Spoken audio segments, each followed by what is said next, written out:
Bismillahirrahmanirrahim. Esselamu aleyküm ve rahmetullahi ve berekatuhu. Dünya Türkmenleri Birlik Vakfı olarak Afganistan'da yardımlarımız devam etmekte. Hayırseverimiz Yasemin abla tarafından zekat paralarını dağıtıyoruz ve zekatlarını dağıtıyoruz ihtiyaçlı ailelara, yoksul ailelara. Afganistan'da zor durumda yaşayan ailelara, yani sıkıntıda yaşayan ailelara biz inşallah vesile oluyoruz. Dünya Türkmenleri Birlik Vakfı olarak, Dünya Türkmenleri Birlik Vakfı'nın ekipleri olarak inşallah Afganistan'da her bir vilayetlerinde, köylerde, ilçelerde inşallah yardımlar dağıtıyoruz. Adınız ne misin? Men adım Kurban Durdu. Kurban Durdu ağa. Kaysi kışlardan biliyorsunuz? Menki Çiğit'ten. Çiğitçi obasından. Hava Çiğit'te obasından. Çiğitçi Güneş. Güneş hava. Ha, Çiğitçi Güneş obasından Kurban Durdu ağamız. Ailede kaç nefer yaşıyorsunuz? Biller şehirde mi? Men 6. 6. 6. Ne kıyınçılıklarınız batı? Kıyınçılıklanmadı. Mana bir oğlum neme oldu. Mana mirgi diye Parsa'da bu mirgi diye Türkmen'de bu Karakuş diye etninden akal ya. Etninden akal ya hakırda. Karakuş. Hava hakırda etninden akal ya. Ola ol diysem kelinimizem son yani. Uy. Kelinimizem son yani. Oğlumun kelini. Ana olundu on bile güderen bolup yotanın sonmusa bir elini bir ayağına pelecil koydu. Kelinimizin? Ha kelinimizin hava. Yaş çağırsam mı? Yaş çağırsam mı? Yanıcık 40 çilesi doldu. Bu 50 gün bolandır bolanı. 50 gün bolandır. Olur felecurdu. Ona Dakteri görkezmediniz? Dakteri beraber 15 iyice gün değil dakteri görkezdim. Karayip takriben bir 80 bin rupiye kardın astına kaçtım canı oğul. Bana ne yere var ne. Alem Hudaya şükür bana şu rodada her kimden ne dilab aldım fitresini, rodasını, nemesini söyledim. Zekadını.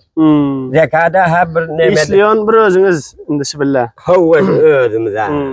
Bizler ama o şu eşittik. Gençliklarına eşittik.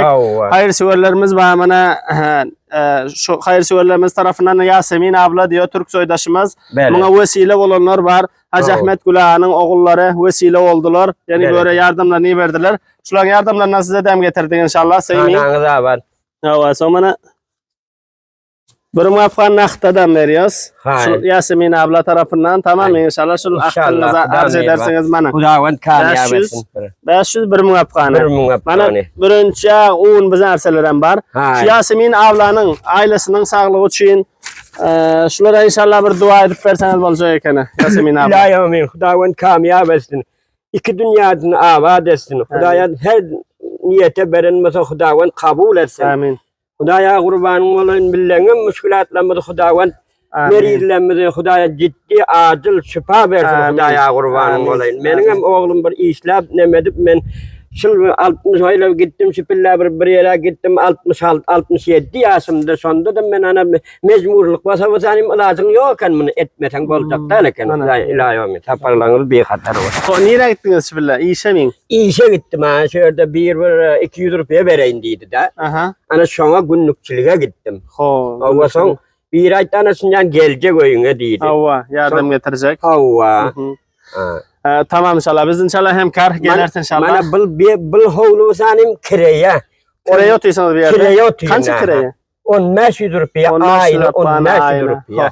Gelin Xuda merhaba inşallah. Hacı Ahmet Gül abimizin oğulları yani vesile oldular bu hayırlara, bu yardımlara inşallah biz de bu hayırseverimizin emanetlerini abimize de dağıttık, yani bu aile dağıttık. Teşekkür ediyoruz. Sağ olun. Balyonda. Xuda yarlarına sağ olun. Çay vereyim. Teşekkür. Teşekkür. Sağ olun. Esselamu aleyküm ve rahmetullahi ve berekatuhu.